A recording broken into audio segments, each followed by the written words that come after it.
50대 중반 맞벌이 부부. 20회 넘게 법인을 운영하며 착실하게 살아왔습니다. 매달 820만 원씩 쓰면서도 빠듯하지 않았죠. 4년 뒤 은퇴하면 국민연금 합쳐서 월 270만 원에서 280만 원 정도 받을 예정입니다. 부동산도 있고 금융자산도 꽤 모았습니다. 정기예금 위주로 안전하게 굴렸으니 괜찮겠거니 생각했습니다. 그런데 말입니다. 둘째 아들이 군복무 마치고 2028년부터 일본으로 유학을 갑니다. 6년간 갑니다. 학비에, 생활비에 매년 수천만 원씩 빠져나갑니다. 게다가 2029년 말 은퇴하면 법인 소득은 뚝 끊깁니다. 월 820만 원 쓰던 사람들이 갑자기 월 280만 원으로 살 수 있습니까? 매달 540만 원이 부족합니다. 여기에 유학비까지 더하면 매년 억 단위 현금이 필요합니다. 우리 자산 구조 괜찮은 거 맞죠? 전문가에게 물었습니다. 부동산 대 금융자산 비중이 2대1. 금융자산은 거의 다 정기예금입니다. 안전하게 굴렸으니 문제 없겠거니 생각했는데 돌아온 대답은 이랬습니다. 지금 구조로는 4년 뒤 무너집니다. 왜일까요? 정기예금이 뭐가 문제입니까? 원금 보장에 이자까지 주는데 말입니다. 그런데 여기에 아주 무서운 함정 두 가지가 숨어 있습니다. 금리가 오르면 세금 폭탄 맞고 금리가 내리면 수익 바닥입니다. 오르든 내리든 당합니다. 더 기가 막힌 건 따로 있습니다. 은퇴 후 매달 540만 원 부족한데 정기예금은 만기 전에 못 깨냅니다. 깨면 이자 반토막입니다. 유학비 필요할 때 돈 못 꺼내면 무슨 소용입니까? 도대체 이 부분은 어떻게 해야 하는 걸까요? 지금부터 은퇴 전문가들도 잘 말하지 않는 진짜 함정과 탈출 방법을 공개합니다. 당신이 지금 50대 이상이라면, 당신이 정기예금에 목돈을 묶어뒀다면, 당신이 몇 년 뒤 은퇴를 앞뒀다면 반드시 들어야 합니다. 끝까지 집중해 주십시오. 시작하기 전에 구독과 좋아요 그리고 알림 설정 한 번씩만 부탁드리겠습니다. 여러분의 작은 관심이 더 좋은 콘텐츠를 만드는 큰 힘이 됩니다. 특히 오늘 영상은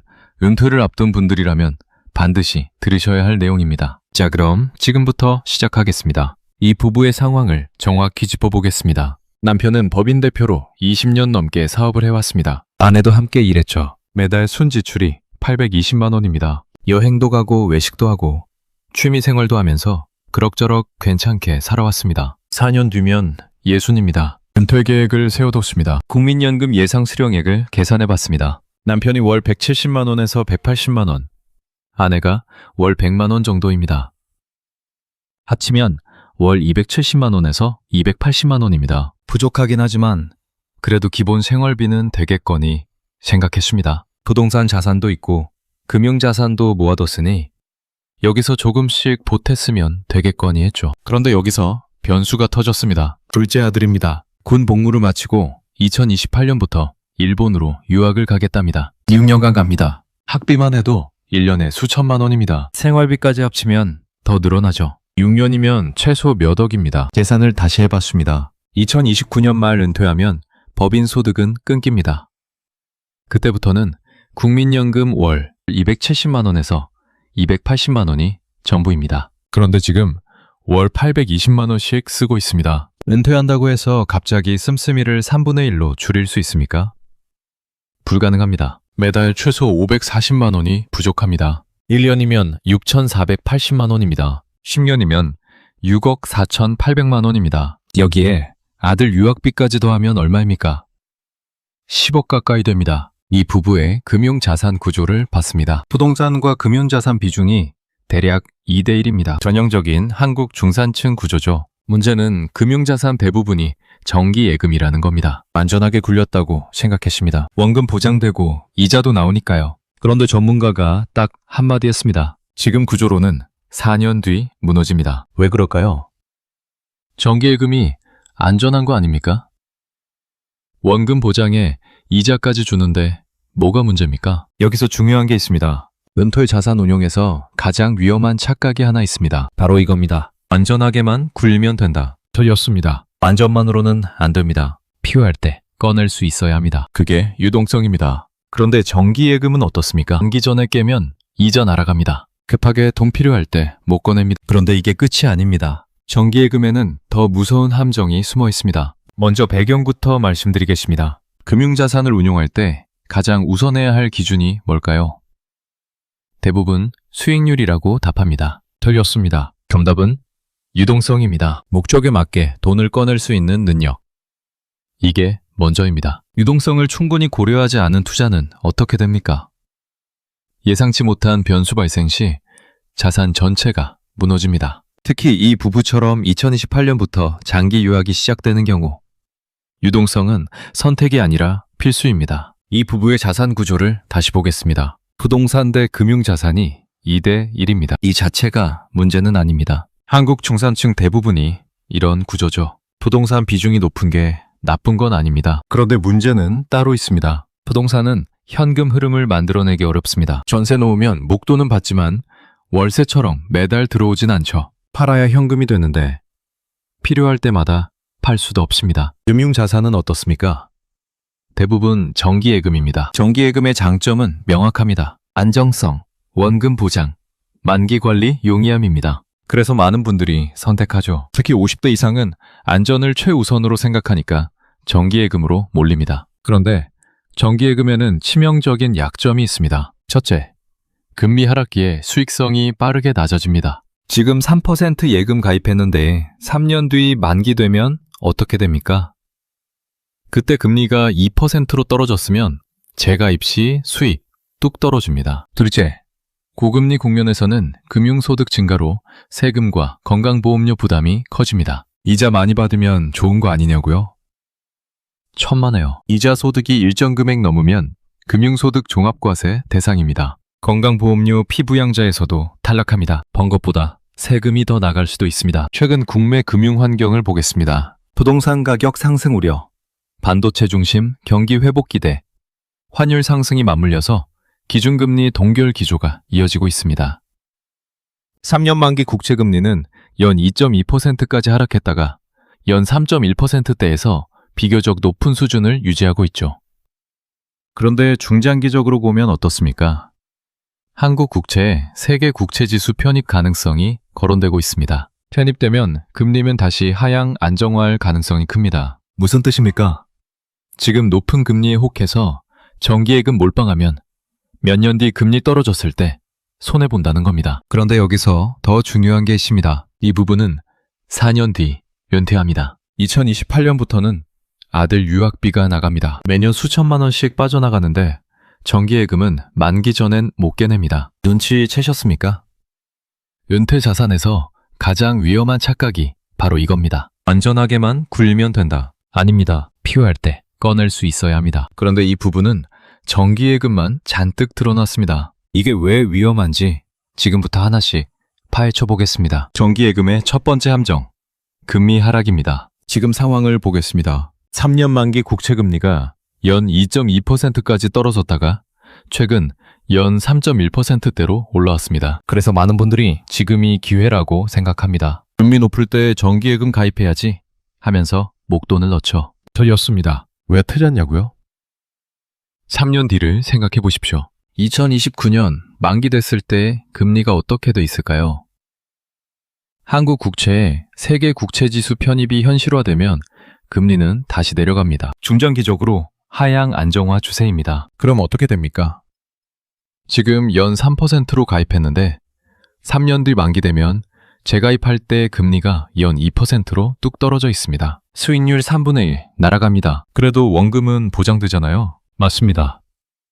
원금은 보장됩니다. 그런데 문제는 수익성입니다. 연 3%와 연 2% 차이가 얼마나 큰지 아십니까? 계산해 보겠습니다. 1억 원을 연 3%로 3년 굴리면 이자가 900만 원입니다. 그런데 연 2%로 3년 굴리면 600만 원입니다. 1100만 원 차이입니다. 10억 원이면 3천만 원 차이입니다. 이 부부처럼 목돈이 몇 억씩 되는 경우 금리 1% 차이가 1년에 수백만 원에서 수천만 원 차이를 만듭니다. 10년이면 억 단위입니다. 더 큰 문제는 따로 있습니다. 금리 하락은 예고 없이 옵니다. 2024년만 해도 기준금리가 3.5%였습니다. 그런데 지금은 동결 기조죠. 언제든 내려갈 수 있습니다. 정기예금은 만기 전엔 금리 변동에 대응할 방법이 없습니다. 중도 해지하면 이자 날아가니까 그냥 만기까지 기다려야 합니다. 그 사이 금리가 떨어지면 속수무책입니다. 실제로 많은 분들이 이렇게 당합니다. 고금리 때 장기 정기예금 가입했다가 만기 때쯤 되니까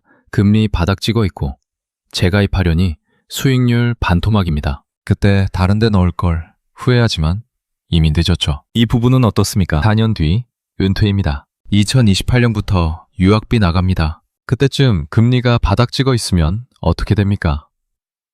정기예금 만기 돼서 재가입하려는데 연 2%밖에 안 됩니다. 수익 뚝 떨어집니다. 매년 수천만 원씩 유학비 나가는데 수익은 줄어듭니다. 버틸 수 있습니까?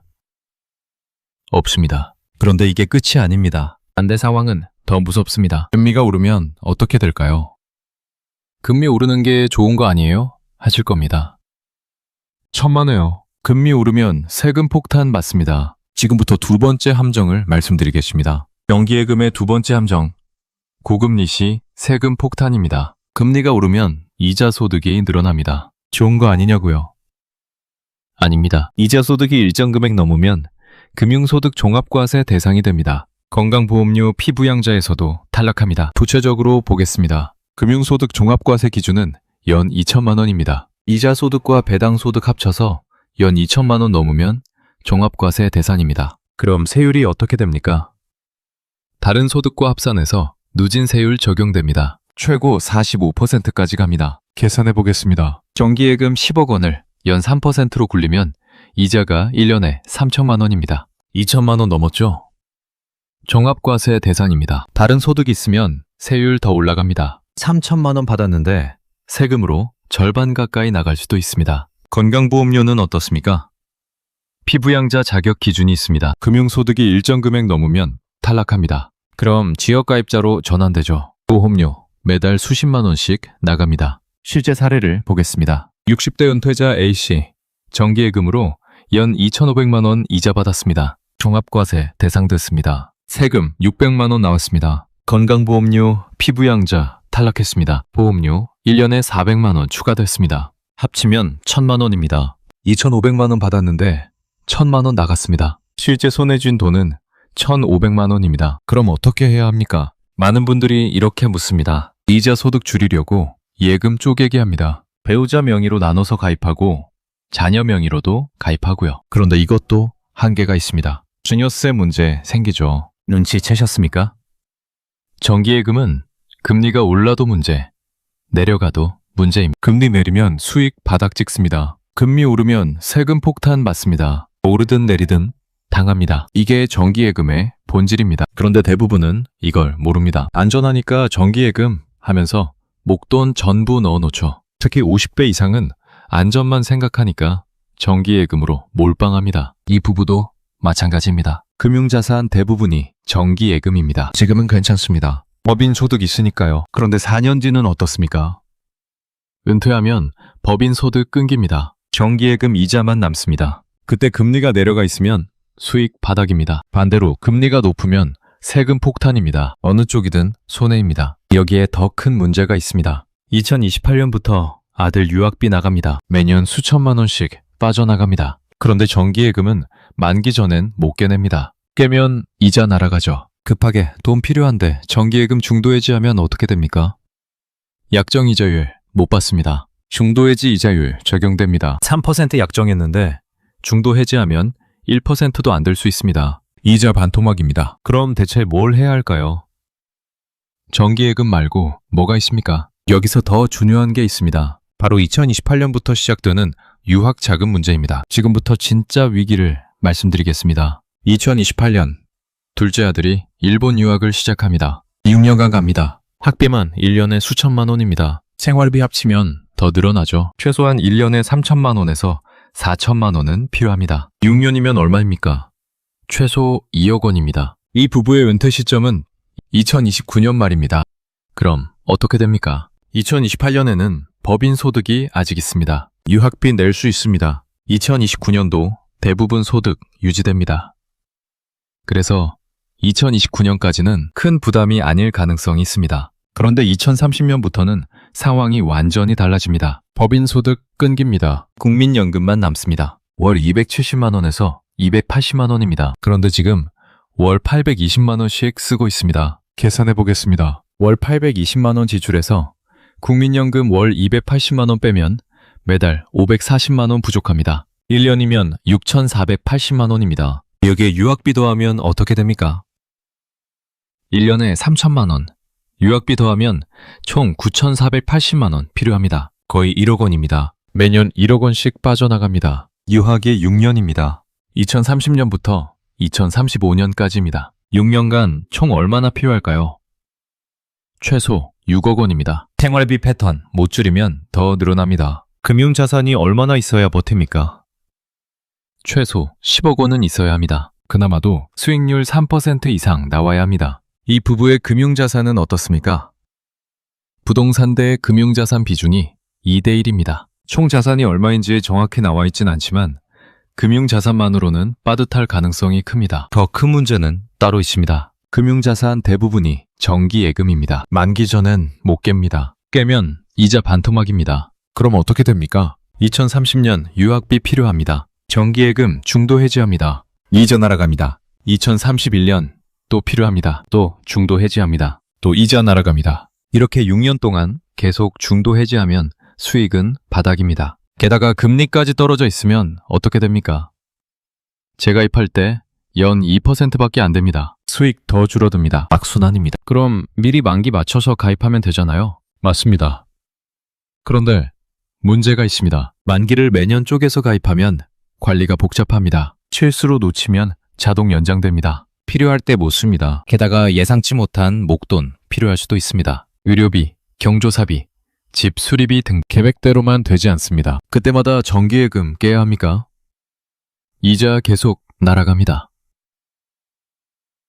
눈치채셨습니까? 정기예금은 안전하지만 유동성이 없습니다. 필요할 때 못 꺼냅니다. 꺼내면 손해입니다. 은퇴 후 매년 목돈 나가는 상황에서 정기예금은 답이 아닙니다. 그럼 대체 뭘 해야 합니까? 진짜 답은 수익률이 아니라 다른 데 있습니다. 바로 유동성 설계입니다. 필요할 때 필요한 만큼 꺼낼 수 있는 구조를 만드는 겁니다. 그런데 진짜 문제는 따로 있습니다. 대부분은 이걸 모릅니다. 은퇴 준비하면서 수익률만 쫓습니다. 몇 % 나오는 상품 없나요?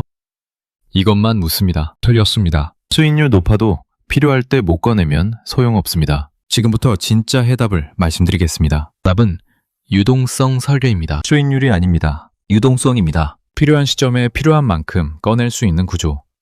이게 은폐자산의 핵심입니다. 그럼 어떻게 만듭니까? 채권형 자산입니다. 채권이요? 그거 어렵지 않나요? 어렵지 않습니다. 오히려 정기예금보다 유리할 수 있습니다. 지금부터 설명드리겠습니다. 채권 수익은 두 가지입니다. 이자 수익과 자본 차익입니다. 이자 수익은 정기예금처럼 정해진 이자 받는 겁니다. 자본 차익은 채권 가격이 올랐을 때 파는 겁니다. 채권 가격은 금리와 반대로 움직입니다. 금리 내리면 채권 가격 오릅니다. 금리 오르면 채권 가격 내립니다. 여기서 핵심이 나옵니다. 금융투자소득세가 폐지됐습니다. 이게 뭘 의미합니까? 자본 차익은 과세 대상에서 제외된다는 겁니다. 세금 안 냅니다. 무슨 뜻입니까? 표면 금리가 낮고 가격이 저렴한 채권에 투자하면 어떻게 됩니까? 이자 소득은 적게 받습니다. 대신 금리 내릴 때 채권 가격 올라서 자본 차익 생깁니다. 자본 차익은 비과세입니다. 금융소득 종합과세 부담 낮아집니다. 세후 수익률 개선됩니다. 반대로 표면 금리가 높은 채권은 어떻습니까? 이자 소득 많이 받습니다. 금리 내려도 높은 이자 계속 받습니다. 금리 하락 방어 역할합니다. 두 유형을 적절히 조합하면 어떻게 됩니까?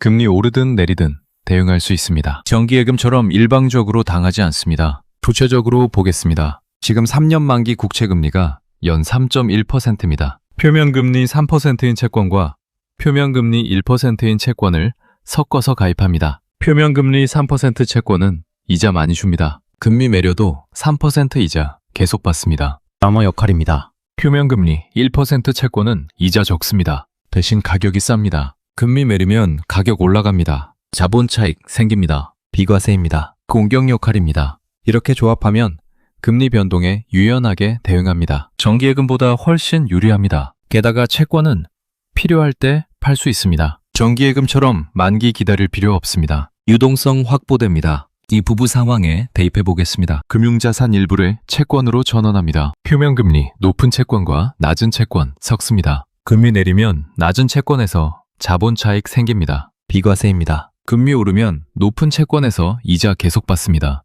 2028년 유학비 필요하면 어떻게 합니까?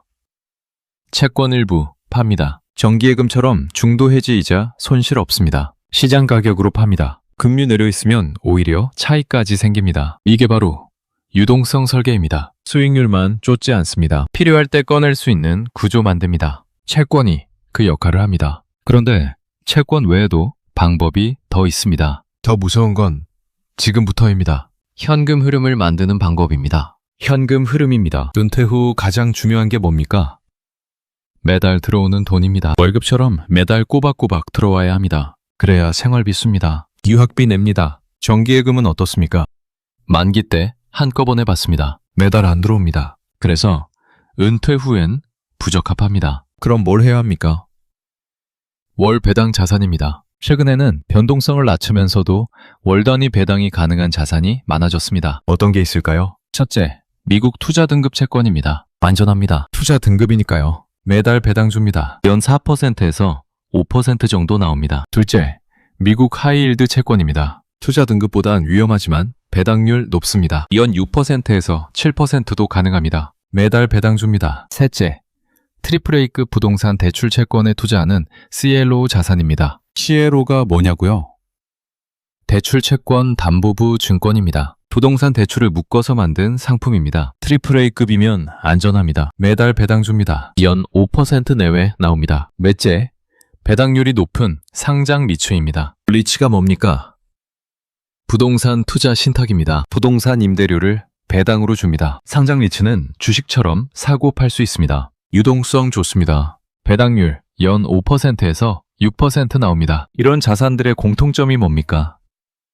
매달 배당 줍니다. 월급처럼 꼬박꼬박 들어옵니다. 이 부부 상황에 대입해 보겠습니다. 사적 연금 자산이 약 2억 8천만 원 있습니다. 이걸 연 3% 수익률로 운영하면 월 얼마나 받을까요? 월 150만 원 정도입니다. 그런데 수익률을 4%로 올리면 어떻게 됩니까?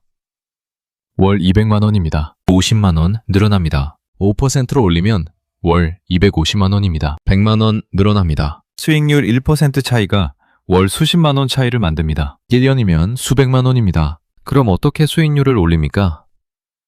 원리금 보장형에만 머무르지 않습니다. 시장 참여형 자산을 병행합니다. 채권, 배당형 자산, 월 배당 리츠 같은 겁니다. 이런 자산들은 변동성이 있습니다. 원금 보장 안 됩니다. 그래서 무섭다고 생각하죠. 그런데 최소 10년 이상 장기 운용하는 자산입니다. 만기 변동성은 크게 문제 안 됩니다. 장기로 보면 수익률 높아집니다. 구체적으로 계산을 보겠습니다. 공적연금 월 270만 원에서 280만 원 받습니다. 사적연금 자산 2억 8천만 원을 연 4%로 운용해서 월 200만 원 받습니다. 합치면 월 470만 원에서 480만 원입니다. 여기에 금융자산 일부를 월 배당 자산으로 전환합니다. 3억 원을 연 5% 배당 리츠에 넣으면 월 125만 원 들어옵니다. 총 월 수입이 얼마가 됩니까?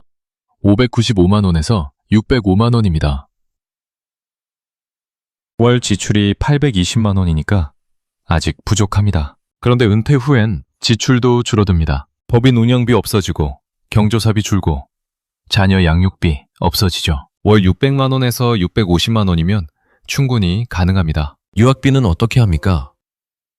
별도로 준비합니다. 채권형 자산 일부를 유학자금 전용으로 배치합니다. 2028년부터 필요할 때마다 팝니다. 이게 바로 월 현금 흐름 전략입니다. 매달 들어오는 돈 만듭니다. 필요할 때 꺼낼 수 있는 자산 따로 둡니다. 이게 유동성 설계의 핵심입니다. 이제 가장 중요한 이야기입니다. 어떻게 자산을 배치해야 하는지 구체적으로 말씀드리겠습니다. 목적별 자산 분리 설계입니다. 은퇴 자산을 하나로 뭉뚱그려서 관리하면 안 됩니다. 목적별로 쪼개야 합니다. 3개 바구니로 나눕니다. 첫 번째 바구니, 생활비 자산입니다. 매달 쓸 돈입니다. 안정성이 최우선입니다. 변동성 낮아야 합니다. 월 배당 나와야 합니다. 어떤 자산을 넣습니까? 미국 투자 등급 채권, AAA급 CLO 자산, 배당률 높은 상장 리츠입니다. 연 4%에서 5% 목표로 합니다. 매달 배당 나옵니다. 얼마나 넣습니까? 월 지출에서 공적연금 빼고 남은 금액을 계산합니다. 이 부분은 월 820만 원 지출해서 공적연금 280만 원 빼면 월 540만 원 부족합니다. 은퇴 후 지출 줄여서 월 650만 원으로 잡으면 공적연금 빼고 월 370만 원 필요합니다. 월 370만 원 만들려면 얼마나 있어야 합니까? 연 5% 수익률 기준으로 약 9억 원입니다. 많습니다. 그래서 사적연금 자산 2억 8천만 원을 활용합니다. 연 4%로 굴려서 월 200만 원 만듭니다. 그럼 추가로 월 170만 원만 필요합니다. 4억 원 정도면 됩니다. 두 번째 바구니, 유학비. 자산입니다. 2028년부터 2035년까지 6년간 필요합니다. 매년 3천만 원에서 4천만 원 필요합니다. 총 2억 원에서 2억 4천만 원입니다. 중위험, 중수익 자산 넣습니다. 채권 혼합형 상품, 자산 배분형 상품입니다. 연 3%에서 4% 목표로 합니다. 2028년 시작 전까지 불립니다. 필요할 때마다 팝니다. 얼마나 넣습니까?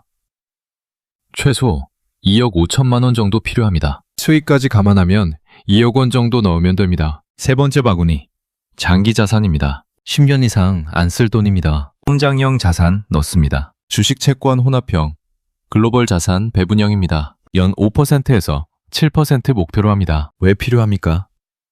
노후가 20년, 30년 갑니다. 초반에 다 쓰면 나중에 없습니다. 단기 자산은 계속 불립니다. 70대, 80대까지 버팁니다. 얼마나 넣습니까?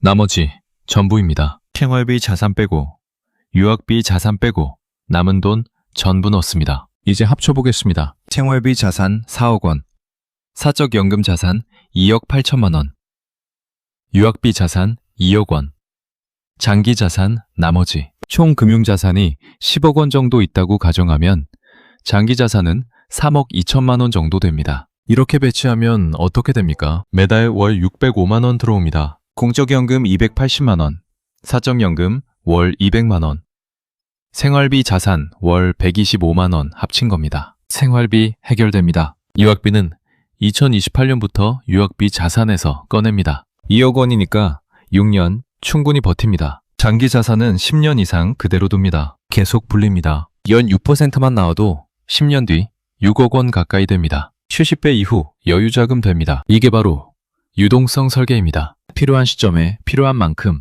꺼낼 수 있는 구조입니다. 정기예금처럼 묶여있지 않습니다. 채권처럼 유연하게 대응합니다. 월 배당으로 현금 흐름 만듭니다. 수익률이 아닙니다. 유동성입니다. 이게 은퇴 자산의 본질입니다. 그럼 도대체 왜 이렇게 해야 하는 걸까요?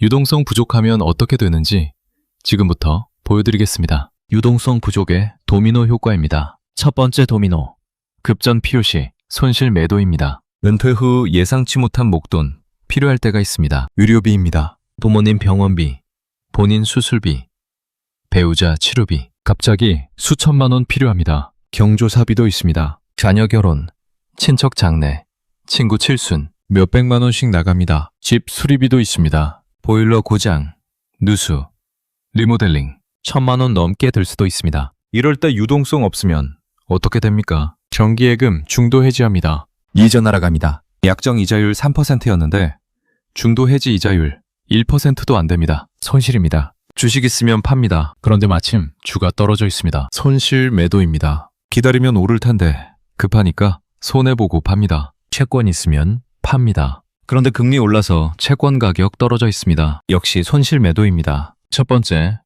도미노 넘어갑니다. 두 번째 도미노, 장기 자산까지 무너집니다. 한번 손실 매도하면 끝이 아닙니다. 계속 필요합니다. 생활비 부족합니다. 또 팝니다. 유학비 필요합니다. 또 팝니다. 경조사비 나갑니다. 또 팝니다. 장기로 묵혀둬야 할 자산까지 팝니다. 10년 뒤 쓸 돈인데 지금 팝니다. 손실 매도입니다. 장기 자산 바닥납니다. 세 번째 도미노, 노후 파탄입니다. 70대 됐습니다. 쓸 돈 없습니다. 초반에 다 팔았습니다. 국민연금만 남았습니다. 월 270만 원에서 280만 원입니다. 생활비 부족합니다. 자녀한테 손 벌립니다. 용돈 좀 줘라. 자녀도 힘듭니다. 주택대출 갚고 자기 자녀 키우느라 바쁩니다. 갈등 생깁니다. 이게 유동성 부족의 도미노입니다. 급전 필요, 손실 매도, 장기자산 무너짐, 노후 파탄. 실제 사례를 보겠습니다. 60대 초반 은퇴자 김씨, 금융자산 8억 원, 전부 정기예금 넣었습니다.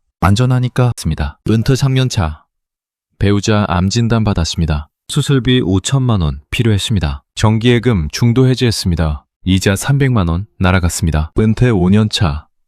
딸 결혼했습니다. 결혼자금 2천만 원 줬습니다. 또 정기예금 중도 해지했습니다. 이자 100만 원 날아갔습니다. 은퇴 7년 차. 아파트 보일러 고장났습니다. 교체 비용 1,500만 원 들었습니다. 또 중도 해지했습니다. 이자 60만 원 날아갔습니다. 10년 동안 4번 중도 해지했습니다. 날아간 이자만 600만 원 넘습니다. 게다가 재가입할 때마다 금리 떨어져 있었습니다. 처음엔 3%였는데 나중엔 2%도 안 됐습니다. 수익 반토막입니다. 70대 중반 지금 금융자산 4억 원 남았습니다. 반 넘게 줄었습니다. 10년 전에 다르게 할 걸. 후회하지만 늦었습니다. 반대로 유동성 확보한 경우는 어떻게 될까요? 완전히 다릅니다. 유동성 확보의 선순환입니다. 비슷한 나이 60대 초반이시 금융자산 8억 원 있었습니다. 정기예금 대신 목적별로 쪼갰습니다. 생활비 자산 3억 원. 월 배당 리츠와 미국 채권 넣었습니다. 매달 125만 원 들어옵니다. 국민연금 250만 원. 합쳐서 월 375만 원입니다. 생활비 해결됩니다. 비상금 자산 1억 원. 채권 혼합형 상품 넣었습니다. 언제든 팔 수 있습니다. 급전 필요할 때 씁니다. 장기 자산 4억 원. 주식, 채권 혼합형 넣었습니다. 10년 이상 안 씁니다. 계속 불립니다. 은퇴 3년 차. 배우자 수술비 5천만 원 필요했습니다. 비상금 자산에서 꺼냈습니다. 채권 가격 올라 있었습니다. 금융 내렸거든요. 5천만 원어치 팔았는데 차익까지 100만 원 생겼습니다. 손실 아니라 이익 봤습니다. 은퇴 5년 차. 딸 결혼 자금 2천만 원 줬습니다. 비상금 자산에서 또 꺼냈습니다. 역시 차익 50만 원 생겼습니다. 은퇴 7년 차. 보일러 교체비 1,500만 원 들었습니다. 또 비상금 자산에서 꺼냈습니다. 남은 비상금 자산은 3천만 원입니다. 거의 다 썼습니다. 그런데 생활비 자산은 어떻습니까? 그대로입니다. 3억 원 유지됩니다. 매달 125만 원 계속 들어옵니다. 안 건드렸습니다. 장기 자산은 어떻습니까? 4억 원이 10년 뒤 7억 원 됐습니다. 연 6% 수익 났습니다. 한 번도 안 건드렸습니다. 70대 중반 지금 총 자산이 얼마입니까? 생활비 자산 3억 원, 장기 자산 7억 원, 합쳐서 10억 원입니다. 10년 전 8억 원에서 2억 원 들었습니다. 같은 10년인데 결과가 완전히 다릅니다. 김 씨는 8억 원이 4억 원 됐습니다. 반 넘게 줄었습니다. 이 씨는 8억 원이 10억 원 됐습니다. 2억 원 늘었습니다. 차이가 6억 원입니다. 왜 이렇게 됐을까요? 김 씨는 정기예금만 믿었습니다. 안전하다고 생각했습니다. 유동성 없었습니다. 필요할 때마다 중도 해지했습니다. 이자 날아갔습니다. 재가입할 때마다 금리 낮아졌습니다. 수익 줄었습니다. 악순환입니다. 이 씨는 유동성 확보했습니다. 목적별로 쪼갰습니다. 생활비는 월 배당으로 해결했습니다. 비상금은 따로 뒀습니다. 급전 필요할 때 비상금 썼습니다. 생활비, 자산 안 건드렸습니다. 장기 자산 안 건드렸습니다. 계속 불렸습니다. 선순환입니다. 당신은 김씨입니까? 이씨입니까? 지금 정기예금만 믿고 있습니까? 안전하다고 생각합니까? 틀렸습니다. 유동성 없으면 위험합니다. 은퇴 후 20년, 30년 버텨야 합니다. 중간에 변수 수없이 많습니다. 의료비, 경조사비, 수리비, 자녀 도움, 예상 못한 목돈, 정기예금만으로는 못 버팁니다. 유동성 확보해야 합니다. 목적별로 쪼개야 합니다. 생활비 따로, 비상금 따로, 장기 자산 따로. 이게 답입니다. 자, 그렇다면 우리는 어떻게 해야 할까요? 구체적인 행동 방안을 말씀드리겠습니다. 3가지 행동 방안입니다. 첫째, 지금 당장 자산 목록 작성하십시오. 종이 한 장 꺼내십시오. 부동산 전부 적으십시오. 아파트, 빌라, 상가, 토지, 시세 얼마인지 적으십시오. 전세 끼고 있으면 전세금 빼십시오. 실제 현금화 가능한 금액 적으십시오. 금융자산 전부 적으십시오. 정기예금 몇 개 있는지 적으십시오. 아까 금액 얼마인지 적으십시오. 만기 언제인지 적으십시오. 금리 몇 %인지 적으십시오. 주식 있으면 적으십시오. 평가액 얼마인지 적으십시오. 수익률 얼마인지 적으십시오. 펀드 있으면 적으십시오. 채권 있으면 적으십시오. 보험 만기 환급금 있으면 적으십시오. 연금 자산 따로 적으십시오. 국민연금 예상 실형액 적으십시오. 퇴직연금 얼마인지 적으십시오. 개인연금 얼마인지 적으십시오. 전부 합치십시오. 총 자산 얼마인지 보십시오. 부동산 얼마, 금융자산 얼마, 연금자산 얼마, 한눈에 보이게 정리하십시오. 이게 첫 번째입니다. 현황 파악입니다. 내가 뭘 얼마나 갖고 있는지 정확히 알아야 합니다. 모르고서는 설계 못합니다. 둘째, 목적별로 3개 바구니 분리하십시오. 첫 번째 바구니, 생활비 자산입니다. 은퇴 후 매달 쓸 돈입니다. 지출 얼마인지 계산하십시오. 국민연금 빼십시오. 부족한 금액 계산하십시오. 그 금액을 월 배당으로 만들 수 있는 자산 규모 계산하십시오. 연 5% 기준으로 역산하면 됩니다. 그만큼 생활비 자산으로 배정하십시오. 두 번째 바구니, 비상금 자산입니다. 예상치 못한 목돈, 쓸 돈입니다. 최소 1억 원 이상 배정하십시오. 유동성 좋은 자산 넣으십시오. 채권 혼합형, 자산 배분형 같은 겁니다. 필요할 때 바로 팔 수 있어야 합니다. 세 번째 바구니, 장기 자산입니다. 10년 이상 안 쓸 돈입니다. 나머지 전부 여기 넣으십시오. 성장형 자산 넣으십시오. 주식 채권 혼합형,